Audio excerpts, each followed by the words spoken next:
The first story that I'm going to tell y'all, back in 1989, when I was living in Aurora, and my girlfriend was in the bathroom getting ready, and she goes, "I don't care where we go." She goes, "We're getting out of here for the weekend." And so I broke out this map of our region, and I closed my eyes, and I went like this, and I looked down, and I went, "Honey, we're going to Grand Lake, Colorado." So here we came up here for a 3-day weekend. And the first 2 days were really good, and I know it was that particular year because that was the first year that Darrell Walter Holland, you know, who plays music in our community, had been up here. And I tried to tell the story before, but anyway, it was 1989. It was like around Cinco de Mayo. And so me and my girlfriend came up here to Grand County, and we stayed at the Bighorn, and we, she kind of wanted to go home, and I said, "No, I love this community," because we saw a big shootout on the streets with John Cook, Johnny B, and by golly, if I didn't come up to the Lariat Saloon that Sunday evening, because I talked her into staying Sunday night as well, and so I come walking in the Lariat Saloon in May, they go tomorrow, and Johnny B, Aaron Rohn, and John Cook were sitting there at a table by themselves, and I come up to the table and I said, "How you guys doing?" I said, "I love this town, it's great." And they said, "Why don't you join us?" So I went up, got a beer, I sat with them, and no more than 5 minutes later, a Grand County sheriff walks in the front door of the Lariat Saloon, and he goes, "Excuse me." The 4 of us sitting there, they go, "Are any of you guys type O negative?" And all 3 of those guys raised their hand. And lo and behold, they went out of the Lariat, got in the police car, and they rode down to the clinic in Granby, and they saved Susan Florin Luck's life. Gave blood and saved her life back in 1989. When I was a tourist, and I didn't find this out till 5 years ago when I went down and did commercials for Susan down in Brownsville, Texas, and in Mexico. And I kind of put 2 and 2 together, and that was the only way I could figure out what had happened. And so I was asked not to tell Susan Luck the story or tell anybody in the county. So, you know, don't try to get a hold of her on Facebook. But anyway, that was great because Susan Luck was, when I went down there to Mexico and did the commercials for her bug bite barrier, which is a natural herb that she had invented. She put a patent on it, and you know, and I was her proud sponsor, her CEO, kind of commercial spokesperson. And I found out when I was down there that she was the top girl on the Cheerios cereal box water skiing. If any of you remember the water skiers on the Cheerios cereal box, that was her, Susan Florin Luck. So there's one of my stories for that. Yeah, that was great. I kind of loved it, you know, being down there and found out that. But I didn't figure that out until 5 years ago when I went down there and did the commercials. So that's story number 1. But anyway, all right, let me take a deep breath here. What year was It was 1989, May 5th. What year was the lady on the skier? I don't know, I didn't ask her, but she was a resident of Grand Lake and Grand County. Wow. And she had a saddle, you know, and she rode horseback back in the day. She knew John Cook and very well. And it was Johnny B, John Cook, and Aaron Rohn were the 3 guys that went down there to the hospital and saved her life down at the clinic. If any of you remember all that, you know, like way before the hospital was here. And, okay, so anyway, I was a tourist back then. I didn't move here until 2005. And in 2005, when I moved here, Where were you before you came? I lived down in Aurora. Okay. I was down there in Aurora, Colorado. I lived off of Iliff and Parker Road. How did you decide to move up here then? I just decided to move up here. I told my girlfriend that was a place I wanted to come live someday, and I gave it a shot, and I ended up getting my own place right here in town, and I still live here 19 years, since 2005, so over 20 years ago is when I moved into the town, the village of Grand Lake, you know, and so. Okay, any other questions? It's all good. Did you keep coming back? After 89? Yeah. I really don't remember if I had or not. You know, I think we came back a time or two, but in 1989 when I did come here, you know, with my girlfriend, fresh off the map, you know, off the kitchen table, I saw Johnny B, and I saw John Cook do a famous shootout back in the day. Those You know, were so great. and that was out here on the street, right out here.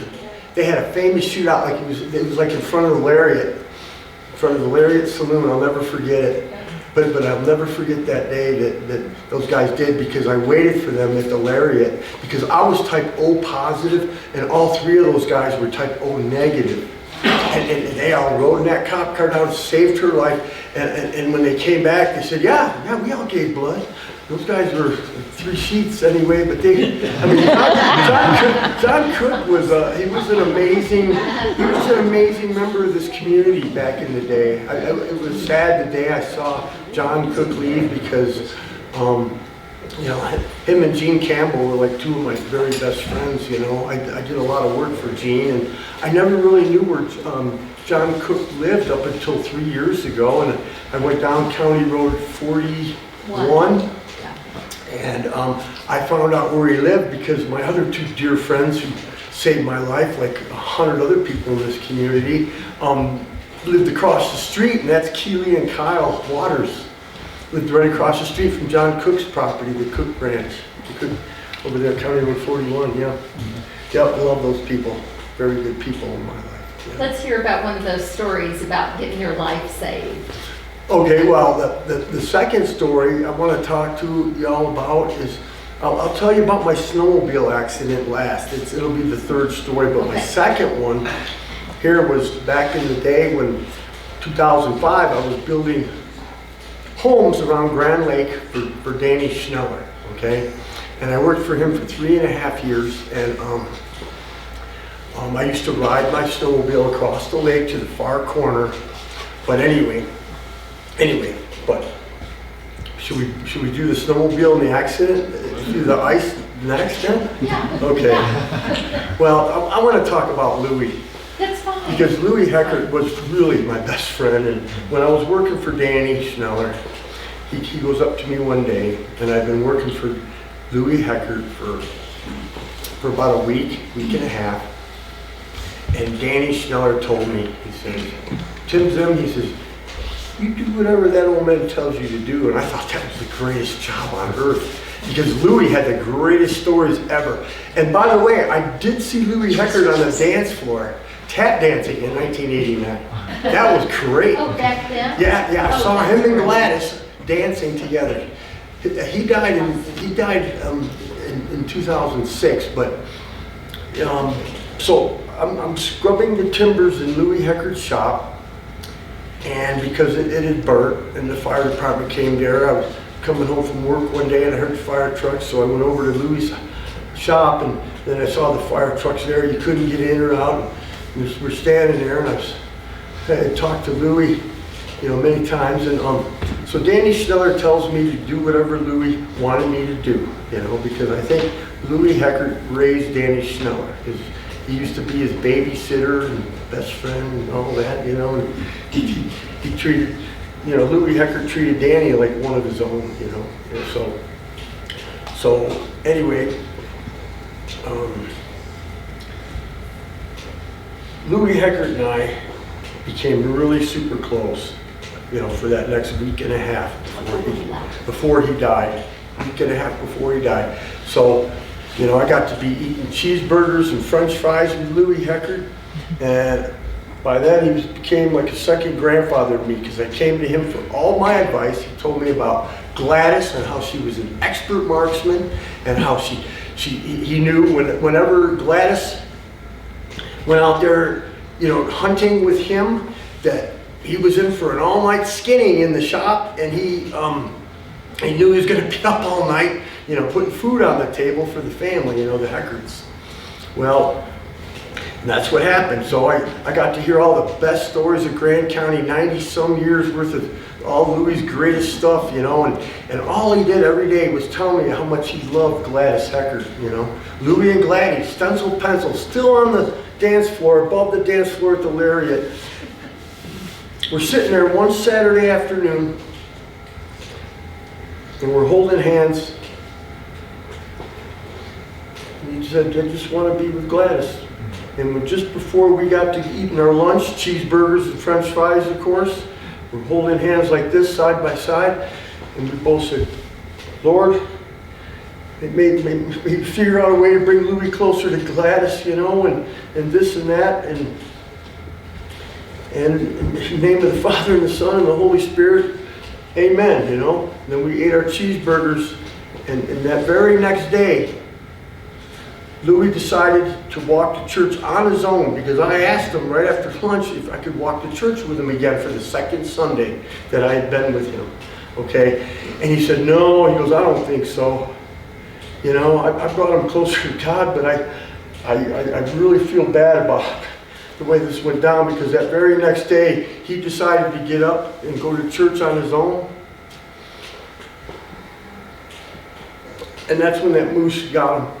Ran into him, kicked him in the head, and brought him right to Gladys. Honest to God, it kind of touches me, because the Lord works in such weird ways sometimes, and but he was truly my best friend when he died, so don't think nothing, I mean, that's where he wanted to be when that moose killed him. That's where he wanted to be. He wanted to be with Gladys. But that next day was when he got brought right to Gladys Heckard. And, I kind of feel bad, about all that, the way that went down. I love the guy. I loved him dearly. I used to go to him for advice, about relationships and this and that, because I didn't do so good. But the man was amazing. I watched him professional tap dance down there Friday and Saturday for 3 years after he lost his wife, and he still went down there and tap danced professionally down at the Lariat. If any of you remember all those days, the good old days, but he's truly one of my best friends in Grand County. Back before and after he died, I still love him. I still pray about him. I went and visited his grave on Christmas, and I will probably visit his grave every year until it's my turn. But there they are, up there at the local cemetery, side by side. 1914 to 2006. Louis Heckard. Yep. Good story. Yep. Yep. And when we prayed that Saturday, I watched him draw a little tear, to his eye, and by golly, what a loving man in this community.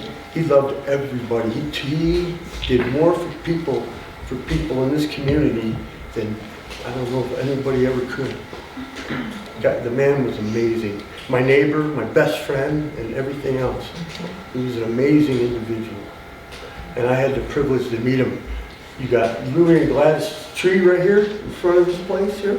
It's lit up with Christmas lights every year, all the time, like right now. Better be lit, for God's sake.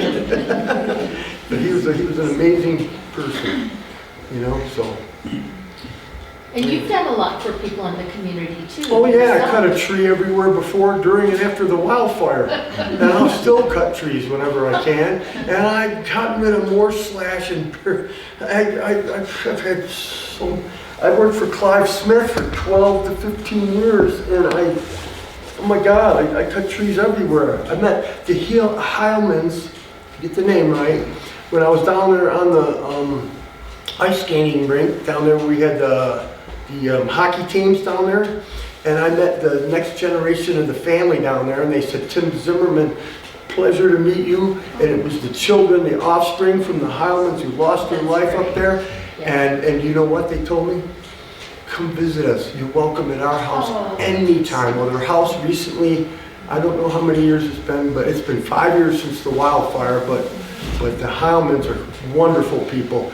And they invited me to come up anytime I want. The house got rebuilt. I hadn't been up there since, after, because I painted the flagpole up there on their property by hand. It was kind of scary.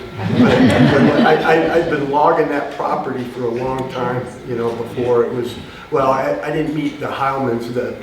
I actually did meet the people who passed, on their property, his mom and dad. Yeah. And I thought that old timer was an amazing individual too, because I can't remember his first name, but Lyle. Lyle, yeah. Talk a little loud. His name's Lyle, and I'll never forget it, because I would always come to work and I'd seen that big yellow beautiful house that they had out there on that plain of the land, and there was a big huge giant tree all by itself there.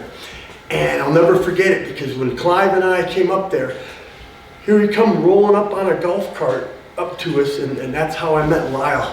Wow. Lyle Heilman. Yeah. So another amazing person I met up here. For years and years. I've been cutting trees up in Grant County since I first moved here in September 5th of 2005. And it's just one thing that I love. Zimmerman, it means room man. That's my last name. Okay. Man builds rooms or cuts down trees. I don't know. But anyway. So let me get a drink here. And here's my last story. It's a good one. It's a real good one. And it's true. So if any of you want to see the article that I wrote 20 years ago, 19 years ago, Yeah. sitting up there where you signed in, and I was building houses around Grand Lake, at the time, and I was in the back corner doing this one specific house for Danny Schneller. And one Saturday, it was one afternoon, it was January 16th of 2007, and it was 32 degrees below zero that day, and it was 20 degrees below zero for that entire week, at least 20 below, for the entire week. And I'll never forget this one, ever. And there's a couple guys in this community who I'm going to thank the Lord Jesus Christ again. But when I was coming from building this house at 3 minutes to 12 noon, January 16th, it was 5 days before my 46th birthday. I'm coming off the shoreline from the back corner by the Hallmark house, building this one house that was built on stilts. The house was literally like you could see sunlight underneath the house all around. It was built on pillars, piers, because that corner of the lake was like a swamp back in those days. And I actually saw a snake come up and eat a frog right there behind the house.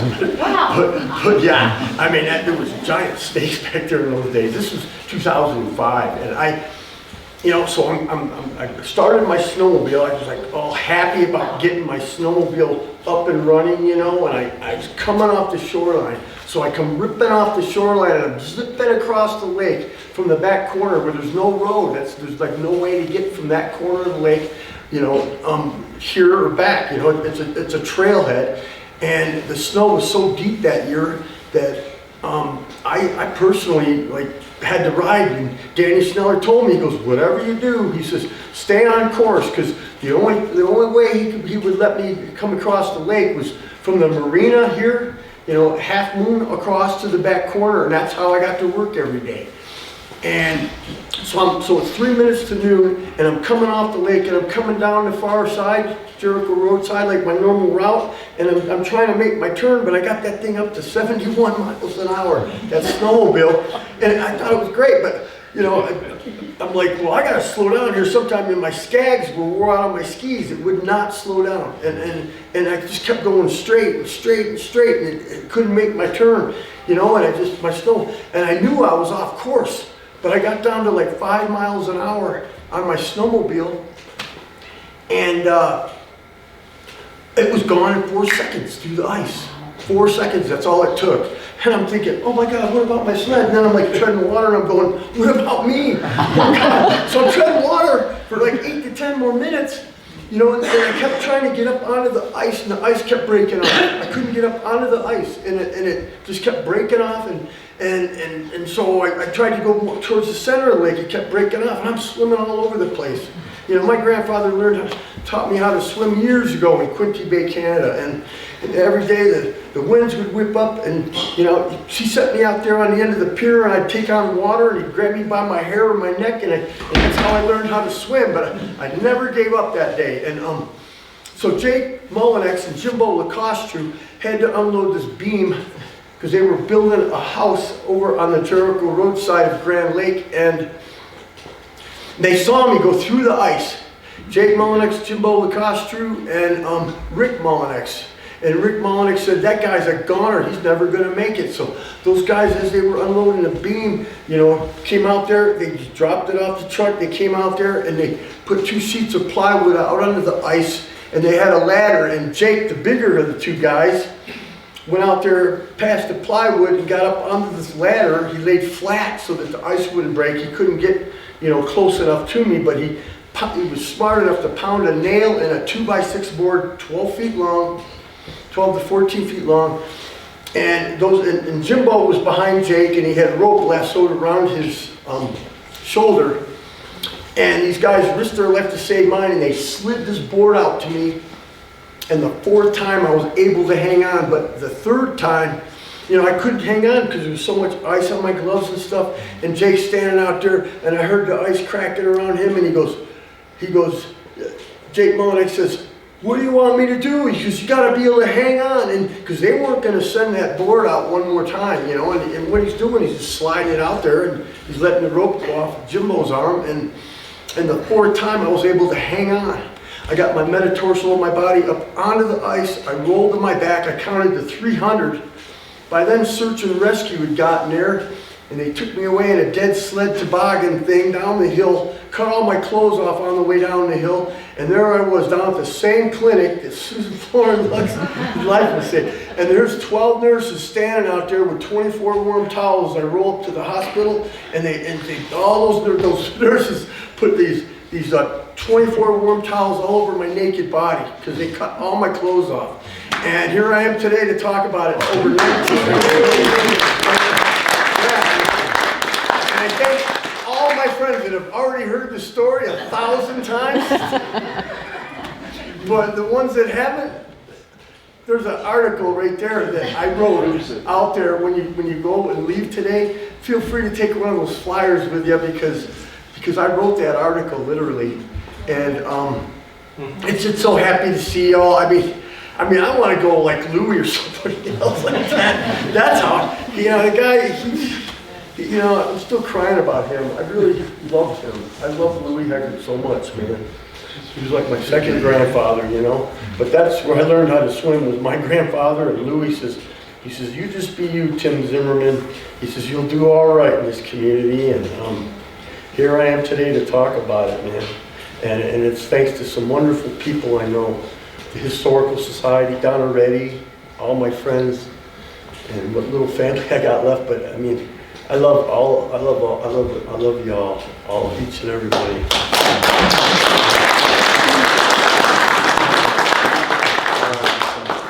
Has anybody got a question, Tim?